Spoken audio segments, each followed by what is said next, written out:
हर साल धनतेरस पर हमारा बाजार पागल हो जाता है। भगदड़ ऐसी कि लगता है सेहत और समृद्धि की लिमिटेड टाइम डील चल रही है जो आज रात खत्म हो जाएगी। मैं दया दयाल अपनी गद्दी पर बैठा इस श्रद्धा और शॉपिंग के वार्षिक संगम को देखता हूँ। परंपराओं का ऐसा विशाल बाजार लगता है जहाँ हर कोई अपनी जेब और जरूरत के हिसाब से पुण्य खरीद रहा है। 3 दुकानें सबसे ज्यादा चलती हैं। पहली बर्तन की। एक परिवार आया सेहत के लिए बड़ा सा स्टील का पतीला खरीदने, पर उसका दाम सुनकर उनकी सेहत थोड़ी और खराब हो गई। अंत में परंपरा निभाने के लिए एक स्टील का चम्मच खरीदकर चले गए। दूसरी दुकान है मेरी, सोने चांदी की। यहाँ भविष्य की लक्ष्मी को वर्तमान के कर्ज पर घर ले जाया जा रहा है। एक लड़का पूछता है, अंकल सबसे हल्की सोने की पिन दिखाइए, EMI पर लेनी है। मैं सोचता हूँ जिस समृद्धि को स्थायी माना जाता है उसे अस्थायी किश्तों में खरीदने की क्या मजबूरी है। और फिर शाम को एक तीसरा रिवाज निभाया जाएगा। घर के बाहर एक दिया जलाएंगे यमराज के लिए, जैसे यमराज जी को दरवाजे पर ही रोक कर कह रहे हों, सर आज एंट्री नहीं है, त्योहार का दिन है, अगली बार अपॉइंटमेंट लेकर आइएगा। बर्तन, सोना और एक दिया। हर साल पूरा देश इन 3 रिवाजों को पूरी श्रद्धा से निभाता है, पर श्रद्धा भी आजकल एक आदत जैसी हो गई है। हम करते हैं क्योंकि सब करते हैं, लेकिन इन 3 रिवाजों के पीछे छुपे हैं 3 गहरे रहस्य, 3 अलग अलग कहानियां जो हमें बताती हैं कि हम असल में क्या मांग रहे हैं। तो चलिए आज इस भीड़ के शोर से दूर इन 3 रहस्यों की पहली परत खोलते हैं। रुकावट के लिए खेद हैं, मैं बस आपके कुछ सेकंड ही लूंगा। यदि आपको मेरा ये प्रयास पसंद आ रहा है और इसी तरह आप और भी कहानियां देखना चाहते हैं, अपने बच्चों को हमारी संस्कृति सिखाना चाहते हैं, तो आप अनंत कथा सागर को सब्सक्राइब करके मुझे सपोर्ट कर सकते हैं। अब वीडियो पे वापस चलते हैं। आजकल की दुनिया में धन का मतलब सिर्फ बैंक बैलेंस या सोने चांदी की चमक है, पर हमारे पुरखों ने जिस पहले धन की कल्पना की थी उसका संबंध किसी तिजोरी से नहीं बल्कि हमारी सांसों से था। धनतेरस का धन असल में धनवंतरी से आया है। ये वो दिन है जब देवताओं और असुरों के बीच हुए सबसे बड़े प्रोजेक्ट मंथन से सेहत का खजाना निकला था। कल्पना कीजिए, एक समय था जब देवता और असुर दोनों अपनी हेल्थ पॉलिसी रिन्यू करवाना चाहते थे। मृत्यु का डर सबको सता रहा था। तब भगवान विष्णु ने उन्हें समझाया कि अमरता का अमृत पाना है तो मिलकर समुद्र को मथना पड़ेगा। ये एक ऐसा टीम वर्क था जहां दुश्मन भी मजबूरी में दोस्त बन गए थे। मंदराचल पर्वत को मथनी बनाया गया और नागराज वासुकी बने रस्सी। सोचिए, एक ऐसी रस्सी जिसके एक सिरे पर देवता थे और दूसरे पर असुर, और दोनों एक दूसरे को खींच रहे थे। आजकल के कॉर्पोरेट वॉर से भी ज्यादा बड़ा प्रोजेक्ट था ये। मंथन शुरू हुआ। सागर में जो उथल पुथल मची वो आजकल के शेयर बाजार से भी ज्यादा अप्रत्याशित थी। पहले निकला हलाहल विष। आजकल भी तो हर बड़े प्रोजेक्ट की शुरुआत कड़वाहट और जहर से ही होती है। फिर कामधेनु जैसी चीजें निकली जो आज के जमाने में इनोवेटिव स्टार्टअप आइडियाज जैसी थीं। बढ़िया पर सीधे काम की नहीं। सबकी नजरें अमृत पर थी। कोई सोच रहा था सोना निकलेगा, कोई हीरा, कोई अप्सरा।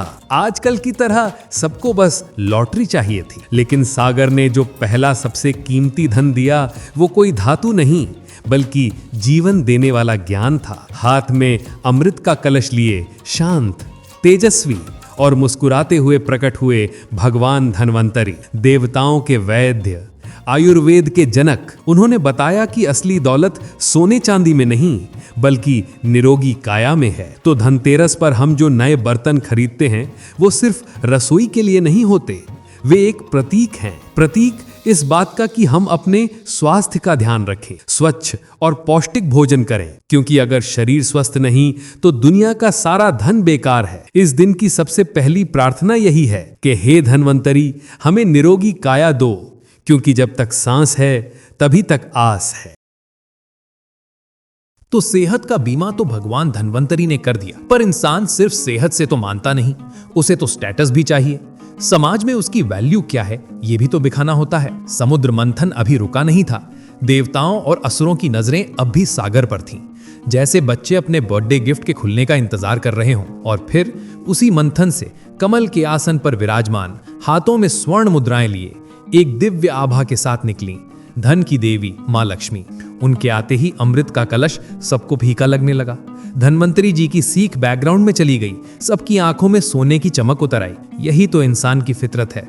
सेहत के डॉक्टर के सामने भी उसे बैंक का मैनेजर ज्यादा आकर्षक लगता है। और क्योंकि देवी लक्ष्मी भी उसी महान घटना का हिस्सा थी, तो धन्वंतरी के साथ साथ उनकी पूजा का रिवाज भी इस दिन से जुड़ गया। कहा गया कि इस दिन सोना चांदी यानी लक्ष्मी जी का प्रतीक घर लाने से समृद्धि आती है। हम आज भी सोना चांदी खरीद कर उन्हें घर लाते हैं, पर हम अक्सर ये भूल जाते हैं कि लक्ष्मी सिर्फ धातु में नहीं बल्कि भाग्य, श्रम और सात्विकता में बसती हैं। हम उस देवी को घर बुला रहे हैं जो धन देती है, और उसे खरीदने के लिए हम खुद धन उधार ले लेते हैं। आजकल लक्ष्मी जी भी देखती होंगी कि लोग उन्हें घर तो ले जा रहे हैं, पर अलमारी के लॉकर में बंद करने के लिए। असली समृद्धि घूमने फिरने में है, और हम उसे तिजोरी में कैद कर देते हैं। तो हो गई सेहत की बात, हो गई समृद्धि की बात, लेकिन एक धन इन दोनों से बड़ा है, वो है हमारा जीवन। और उस धन की रक्षा की कहानी जुड़ी है किसी भव्य मंथन से नहीं, बल्कि एक छोटे से दिए की लौ से। उम्मीद है आपको ये कहानी पसंद आ रही है। आपका साथ मुझे ऐसी और कहानियां बनाने के लिए प्रेरित करेगा। ये कहानी किसी देवता की नहीं, बल्कि एक स्त्री के प्रेम और उसकी बुद्धि की है। एक ऐसे राजकुमार की कहानी जिसके भाग्य में लिखा था कि विवाह के चौथे दिन सर्प के रूप में आई मृत्यु उसे ले जाएगी। उसकी नई नवेली पत्नी ने नियति से लड़ने की ठानी। उसने उस रात पति के कमरे के दरवाजे पर सोने चांदी के जेवरों का एक पहाड़ खड़ा कर दिया और पूरे महल को हजारों दियों से जगमगा दिया। जब मृत्यु के देवता यमराज सर्प के रूप में आए तो दरवाजे पर ही ठहर गए। जेवरों की चमक और दियों की लौ ने उनकी दृष्टि को इस तरह चकाचौंध कर दिया कि वे आगे बढ़ ही नहीं पाए। सुबह हुई और वे खाली हाथ लौट गए। एक स्त्री के प्रेम की रोशनी ने मृत्यु के अंधकार को हरा दिया था। आज भी हम घर के बाहर यमराज के लिए एक दिया जलाते हैं। ज्यादातर लोगों को पता भी नहीं होता कि क्यों, बस एक परंपरा है। जैसे फोन पर टर्म्स एंड कंडीशंस एक्सेप्ट कर लेते हैं बिना पढ़े। पर उस एक दिए की लौ में एक पत्नी की अपनी पति के जीवन के लिए की गई सबसे बड़ी प्रार्थना छुपी है। तभी दुकान में एक युवा जोड़ा आता है। उनके हाथ में एक छोटा सा बच्चा है। वे कहते हैं, सेठ जी बस एक छोटा सा चांदी का सिक्का चाहिए, बच्चे के लिए पहला धनतेरस है। मैं उस सिक्के को तराजू पर रखता हूँ और मुझे एहसास होता है कि मैं सिर्फ चांदी नहीं तौल रहा। इस सिक्के में भगवान धन्वंतरी से मांगा गया स्वास्थ्य का आशीर्वाद है। इसमें माँ लक्ष्मी से मांगी गई समृद्धि की कामना है, और इसमें उस राजकुमारी की तरह अपने बच्चे के लंबे जीवन के लिए की गई एक माँ बाप की प्रार्थना का वजन है। तो धनतेरस का असली रहस्य बाजार के शोर या सोने चांदी की चमक में नहीं, बल्कि उस एक छोटे से सिक्के में छुपी एक माँ बाप की दुआ में है, सेहत की, समृद्धि की और लंबी उम्र की। तो ये थी धनतेरस के पीछे छुपी 3 कहानियां और उनका असली मतलब। उम्मीद है इस धनतेरस जब आप अपने घर के लिए कुछ खरीदेंगे तो उस धातु के टुकड़े में छुपी इन गहरी प्रार्थनाओं को जरूर याद करेंगे। हमारी तरफ से आपके पूरे परिवार को अच्छे स्वास्थ्य, समृद्धि और लंबे जीवन की हार्दिक शुभकामनाएं। आपको इन तीनों में से कौन सी कहानी सबसे ज्यादा अच्छी लगी? नीचे कमेंट्स में हमें जरूर बताइएगा। आपके विचार पढ़कर हमें बहुत अच्छा लगता है। और अगर आपको हमारी ये कोशिश पसंद आई तो इस वीडियो को लाइक करें और अपने दोस्तों और परिवार के साथ जरूर शेयर करें। ऐसी ही और भी गहरी और रहस्यमयी कहानियां हम अनंत कथा सागर पर लाते रहते हैं। हमसे हमेशा जुड़े रहने के लिए चैनल को सब्सक्राइब जरूर करें। मिलते हैं अगली कहानी में।